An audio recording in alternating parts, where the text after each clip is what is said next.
अभिलाषा म्हात्रे, भारतीय संघाची माजी कर्णधार आणि शिवछत्रपती आणि अर्जुन पुरस्कार विजेती, 25 ठाणे लोकसभा अंतर्गत 150 ऐरोली विधानसभा मतदारसंघातील सर्व मतदारांना मी असं आवाहन करू इच्छिते की मी सुद्धा मतदान करून ह्या लोकशाहीच्या पर्वामध्ये सहभागी होत आहे। तुम्ही सुद्धा तुमचं बहुमूल्य मतदान करून या लोकशाही पर्वात सहभागी व्हावे अशी मी तुम्हाला सर्वांना विनंती करते।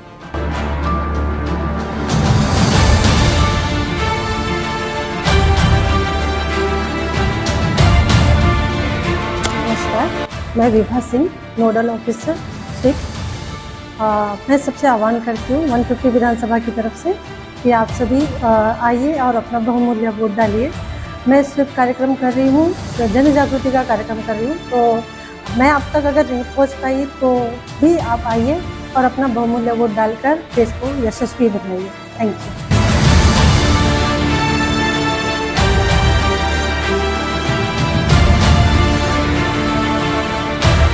या सरस्वती शाळेमध्ये 4थ्या माळ्यावर परवानासाठी सिंगल विंडो स्कीमचे कार्यालय ओपन करण्यात आले, त्याचा फायदा घेण्यात यावा।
ऐरोली 150 सहाय्यक निवडणूक निर्णय अधिकारी म्हणून मी काम पाहते। ऐरोली विधानसभा मतदारसंघामध्ये आज आपल्याकडे टोटल मतदारांची संख्या 4.5 लाख जवळपास आहे। 4.5 लाखांमध्ये जर आपण काही स्पेसिफिक वोटर कॅटेगरीचं जर स्प्लिटअप पाहिलं तर आपल्याकडे जवळपास दिव्यांग मतदार 3267 आहेत, 85+ वोटर 2477 आहेत, सर्व्हिस वोटर 150 आहेत आणि थर्ड जेंडर 123 आहे।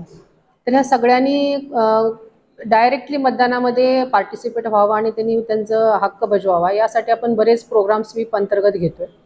ते स्वीप अंतर्गत प्रोग्राम घेण्यासाठी आपण एक नोडल ऑफिसर नेमलेले आहेत। आपल्याकडे लकीली स्वीपच्या नोडल अभिलाषा म्हात्रे मॅडम म्हणून आहे, ज्या अर्जुन अवॉर्डी आहेत स्पोर्ट्स पर्सनमध्ये आणि छत्रपती अवॉर्ड पण त्यांना मिळालेला आहे। तर त्यांच्या अंतर्गत आणि अगोदर आपल्याकडे माळवे मॅडम म्हणून होत्या, त्यांच्या अंतर्गत खूप चांगली स्वीप ॲक्टिव्हिटी आपल्या टीमनी घेतलेली आहे। स्वीप अंतर्गत आपण प्रत्येक स्पेसिफिक कॅटेगरीच्या लोकांना हिट करण्याचा प्रयत्न केलेला आहे। जसे की थर्ड जेंडर आहेत, थर्ड जेंडरमध्ये आपण त्यांच्यासाठी खास प्रोग्राम घेतले, तुम्ही पण मतदानाचा हक्क बजवायचा आहे। आणि सेक्स वर्कर आहेत, त्यांनाही आपण कव्हर करण्याचा प्रयत्न केलेला आहे। नंतर प्रत्येक जे आपले जवळपास 77 लोकेशन्स आहेत जिथे मतदान केंद्र आहेत आणि 429 मतदान केंद्र आहेत, पण हे 429 मतदान केंद्र 77 लोकेशनवर विभागलेले आहेत।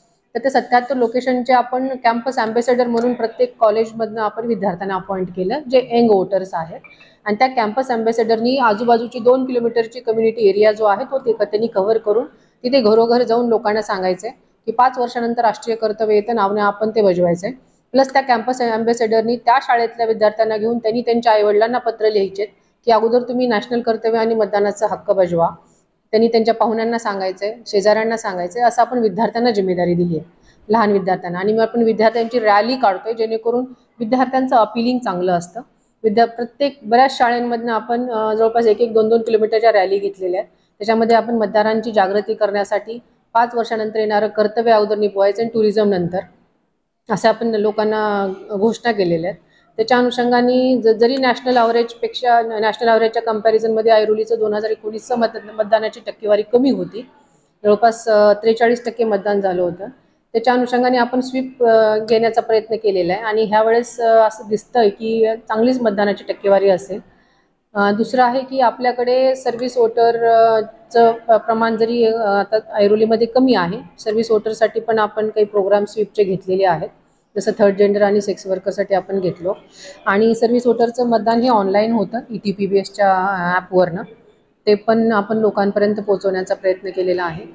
प्लस आता मतदानाची तयारीसाठी आपण आज आणि काल आणि आजमध्ये आपल्याकडे पहिलं प्रशिक्षण झालं. दुसरं प्रशिक्षण हे मे महिन्यामध्ये असेल. आचारसंहितेसाठी लोकांना एक खिडकी योजना आपण सुरू केली. त्याच्यामध्ये त्यांनी सगळे परवाने एका खिडकीतनं त्यांना उपलब्ध व्हावेत आणि त्यांचा वेळ आणि एनर्जी वाचावी, हा आपला अट्टाहास आहे. एक खिडकीमध्ये आपले नोडल ऑफिसर आहेत खाडे साहेब. एक खिडकीसाठी आपण एक कंट्रोल रूम पण ओपन केलेली आहे. त्या कंट्रोल रूमचा नंबर पण मी आपल्या थ्रू लोकांपर्यंत पोहोचवू इच्छिते. 022-208-76-439 असा हा आपला लँडलाईन कंट्रोल रूम नंबर आहे. तो 24 तास अवेलेबल आहे आणि आपली सिंगल विंडो ही ऑफिशियल टायमिंगमध्ये पूर्णपणे उपलब्ध आहे. तिथं आपण वेगवेगळ्या डिपार्टमेंटचे, फायर ब्रिगेड असो, RTO असो, पोलीस असो, PWD असो, या सगळ्यांचे प्रतिनिधी नोडल ऑफिसर म्हणून बसवलेले आहेत. तिथे येणाऱ्या अर्जदारांनी ऑनलाईन असो किंवा ऑफलाईन अर्ज केलेला असो, या सगळ्यांनी आपले नोडल आणि फॉर्म रिजेक्ट ॲक्सेप्ट करण्याचे अधिकार त्यांना आहेत आणि NOC द्यायचं आहे त्यांनी त्यांच्या डिपार्टमेंटचं. फॉर एक्झाम्पल रॅली असेल किंवा साऊंड सिस्टमचं असेल तर पोलिसांकडून आपण NOC घेतो. ते NOC घेतल्यानंतर मग आपले जे नोडल ऑफिसर आहेत एक खिडकीचे, मग ते त्या लोकांना परवाना देतात प्रोग्रामचा. अशा पद्धतीने आपली कारवाई एक खिडकीची चालू आहे. आता ह्याच्या व्यतिरिक्त आपण शाळेत थ्रू स्वीप अंतर्गत आणि मतदान जागृतीसाठी वेगवेगळे प्रोग्राम घेतले. जसे की नॅशनल वोटर डे आपला 25 जानेवारीला असतो, तेव्हा आपण विद्यार्थ्यांच्या खूप साऱ्या कॉम्पिटिशन्स घेतल्या. इलॉक्युशन, डिबेट कॉम्पिटिशन, रांगोळी, पेंटिंग अशा कॉम्पिटिशन घेतल्या. त्याच्यामध्ये आपण त्यांना प्राइजेस दिले, जेणेकरून विद्यार्थ्यांथ्रू जागृती खूप चांगली होईल.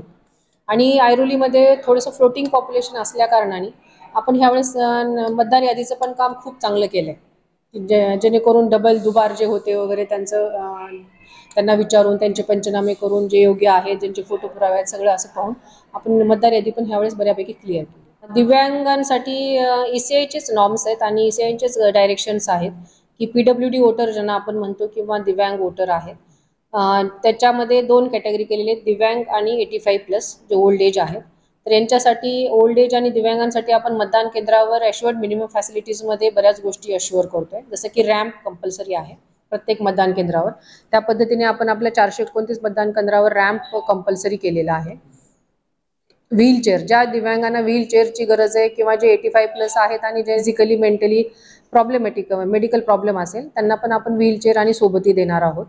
नंतर दिव्यांग आणि 85 ओल्ड एज ग्राह्य धरून आपण प्रत्येक मतदान केंद्रावर वॉशरूम्स उपलब्ध करण्याचा प्रयत्न केला आहे. जिथे वॉशरूम उपलब्ध होते तिथे आपण मोबाईल टॉयलेट्स उपलब्ध करतोय. ड्रिंकिंग वॉटर फॅसिलिटी हे पण करतोय आणि मेडिकल किट पण उपलब्ध करतोय प्रत्येक मतदान केंद्रावर.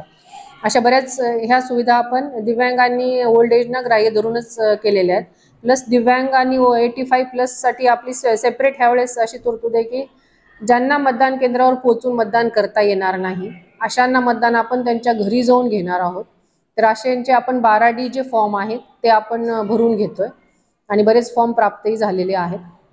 त्याच्यामध्ये घरोघर जाऊन आपल्या BLOनी सुपरवायझरनी 12D फॉर्म त्यांच्यापर्यंत पोहोचती केलेले, ते फॉर्म त्यांच्याकडनं भरून येणं अपेक्षित आहे. आता ते भरून येण्याची कारवाई नोटिफिकेशन आपलं 26 एप्रिलला येईल. त्याच्यानंतर पहिले 5 दिवस आपल्याला हे 12Dचे फॉर्म भरून घ्यायचे. मग त्याच्या अनुषंगाने आपल्याला त्यांचं मतदान त्यांच्या घरी आपण उपलब्ध करून देऊ शकतो.